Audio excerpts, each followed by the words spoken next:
அன்பானவர்களே, இன்றைய நற்செய்தி உங்களுக்காக. இன்று மார்க்கு நற்செய்தி 10ஆம் அதிகாரம் 13 முதல் 16 வரை உள்ள இறை வார்த்தைகள் வழியாக இறைவன் இயேசு நமக்கு சொல்லுகிறார், குழந்தைகளை என்னிடம் வரவிடுங்கள், அவர்களை தடை செய்யாதீர்கள், விண்ணரசு இத்தகையோரதே என்று சொல்லுகிறார். முதலிலே குழந்தைகளை என்னிடம் வரவிடுங்கள் என்று சொல்லுகிறார். அன்பானவர்களே, ஆண்டவர் எப்பொழுதும் குழந்தைகளை நேசிக்கிறவராக இருக்கிறார். இன்றைய நற்செய்தி வாசகத்துல பாருங்க, அவரிடம் வந்த பிள்ளைகளை அவர் அரவணைத்து அன்பு செய்து அவர்கள் மேல் கைகளை வைத்து ஆசி வழங்கினார். எவ்வளவு அன்பு! வரவிடுங்கள் என்று ஏன் சொல்லுகிறார்? இன்று குழந்தைகளை நாம் ஆலயத்திற்கு வர, மறைக்கல்விக்கு, குருக்களை மதிக்க நாம் கற்றுக் கொடுப்பதில்லை. பெற்றோர்கள் தான் தடையாக இருக்கின்றனர். காரணம், ஆண்டவர் சொல்லுகிறார், உன் பிள்ளைகளை நல்ல முறைகளில் பழக்குவி என்று சொல்றார். பழக்க வேண்டும். எவ்வாறு பழக்குவது? நான் செய்கின்றதை பார்த்து என் பிள்ளைகள் செய்ய வேண்டும். நான் ஆண்டவருக்கு ஏற்ற காரியங்களை செய்யாமல் இருக்கும் பொழுது நாமவே பிள்ளைகளுக்கு அவற்றை கற்றுக் கொடுக்காமல், பழக்க வைக்காமல் ஆண்டவரிடம் செல்லுவதை தடை செய்கிறோம் என்று நமக்கு கற்றுத்தருகிறார்.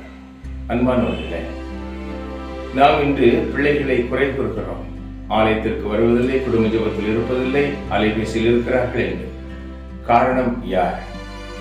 சிறு பிள்ளை முதலே அந்த பிள்ளைகளுக்கு நாம் இறை அச்சத்தையும், இறை வார்த்தையின் விழுமியங்களையும், திருச்சபையின் விசுவாசத்தையும், திருப்பலி, குருக்கள் இவருடைய முக்கியத்துவத்தையும் நாம் கற்றுக் கொடுத்திருக்கிறோமா?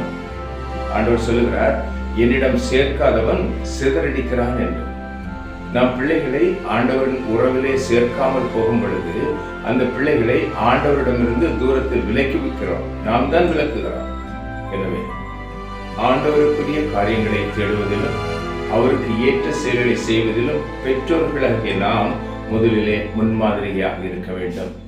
இல்லையே அந்த பிள்ளைகளை ஆண்டவரிடம் செல்ல நாம் தடை செய்கின்றோம் என்பது மிக மிக உறுதி.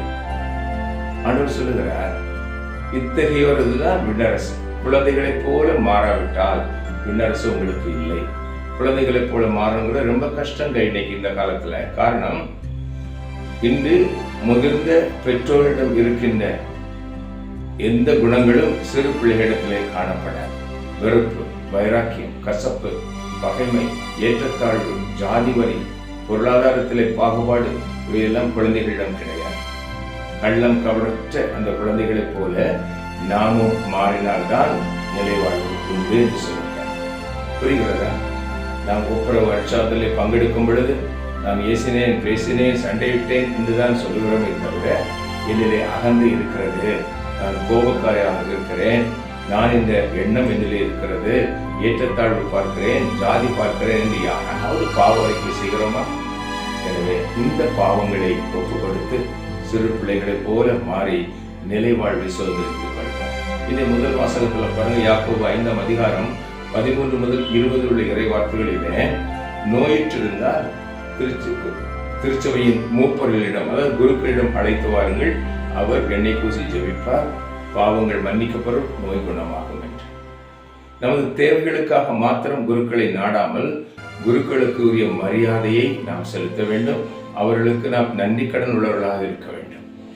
இந்த தேர்வு நடந்ததில்ல, பிள்ளைங்களுக்கெல்லாம் பரீட்சை நடந்தது. எத்தனை பேர் திருப்பலி ஒப்பு கொடுத்திருப்போம், என் பிள்ளை நன்றாக தேர்வு எழுதணும், நல்ல மார்க் எடுக்கணும், குருக்களிடம் சென்று ஃபாதர் ஜெபிங்கன்னு சொல்லியிருப்போம். யாராவது நன்றி பலி செலுத்தணுமா?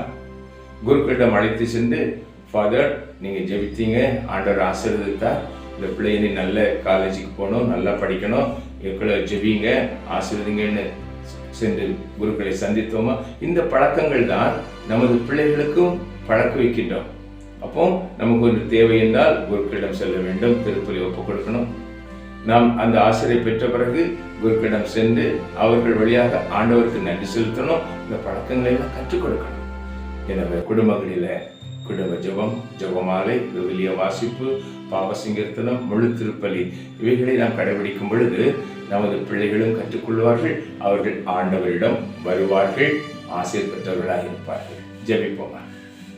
எங்கள் அன்பு தகப்பனே இறைவா, இறைமகன் இயேசு வழியாக இன்று கற்றுத்தந்த உன்னதமான பாடத்திற்காக நன்றி செலுத்துகிறோம். அன்பின் தகப்பனே, பிள்ளைகள் கர்ப்பத்தின் கனி கடவுள் நீர் தரும் பரிசு என்பதை நாங்கள் வாசித்திருக்கிறோம். அந்த உன்னதமான பரிசுகளை உமக்கு வந்த பிள்ளைகளாக இறையச்சத்தோடும் பெற்றோர்களுக்கும் மனிதர்களுக்கும் அப்பா உமக்கும் வந்த பிள்ளைகளாக நாங்கள் வளர்த்து உம்மை தேடி வருகின்ற பிள்ளைகளாக அவர்களை ஆசீர்வதிக்க வேண்டும் என்று அன்னை மரியாளோடு சேர்ந்து இயேசுவின் நாமத்தில் கேட்கிறோம் நல்ல தகப்பனே, ஆமென்.